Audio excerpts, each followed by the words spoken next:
شروع اللہ کا نام لے کر جو بڑا مہربان نہایت رحم والا ہے۔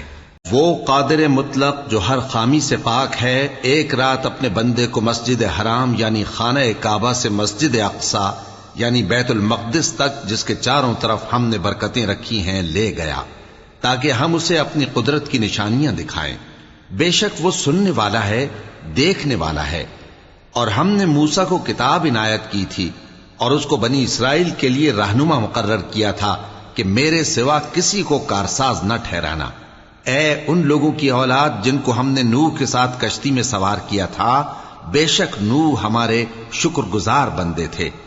اور ہم نے کتاب میں بنی اسرائیل سے کہہ دیا تھا کہ تم زمین میں 2 دفعہ فساد مچاؤ گے اور بڑی سرکشی کرو گے۔ پس جب پہلے وعدے کا وقت آیا تو ہم نے اپنے سخت لڑائی لڑنے والے بندے تم پر مسلط کر دیے، اور وہ شہروں کے اندر پھیل گئے، اور وہ وعدہ پورا ہو کر رہا۔ پھر ہم نے دوسری بار تم کو ان پر غلبہ دیا اور مال اور بیٹوں سے تمہاری مدد کی اور تم کو جماعت کثیر بنا دیا۔ اگر تم نیکوکاری کرو گے تو اپنی جانوں کے لیے کرو گے، اور اگر اعمال بد کرو گے تو ان کا وبال بھی تمہاری ہی جانوں پر ہوگا۔ پھر جب دوسرے وعدے کا وقت آیا تو ہم نے پھر اپنے بندے بھیجے تاکہ تمہارے چہروں کو بگاڑ دیں، اور جس طرح پہلی دفعہ مسجد بیت المقدس میں داخل ہو گئے تھے اسی طرح پھر اس میں داخل ہو جائیں، اور جس چیز پر غلبہ پائیں اسے تباہ کر دیں۔ امید ہے کہ تمہارا پروردگار تم پر رحم کرے، اور اگر تم پھر وہی حرکتیں کرو گے تو ہم بھی وہی پہلا سلوک کریں گے، اور ہم نے جہنم کو کافروں کے لیے قید خانہ بنا رکھا ہے۔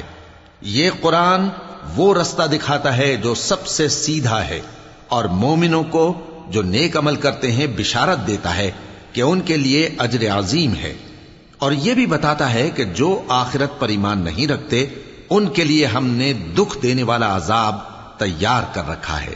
اور انسان جس طرح جلدی سے بھلائی مانگتا ہے اسی طرح برائی مانگتا ہے، اور انسان بڑا جلد باز ہے۔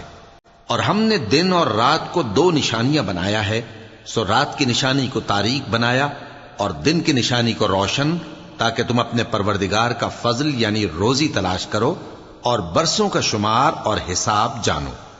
اور ہم نے ہر چیز کی بخوبی تفصیل کر دی ہے، اور ہم نے ہر انسان کے اعمال نامے کو بصورت کتاب اس کے گلے میں لٹکا دیا ہے، اور قیامت کے روز وہ کتاب اسے نکال دکھائیں گے جسے وہ کھلا ہوا دیکھے گا۔ کہا جائے گا کہ اپنی کتاب پڑھ لے، تو آج اپنا آپ ہی حساب کرنے والا کافی ہے۔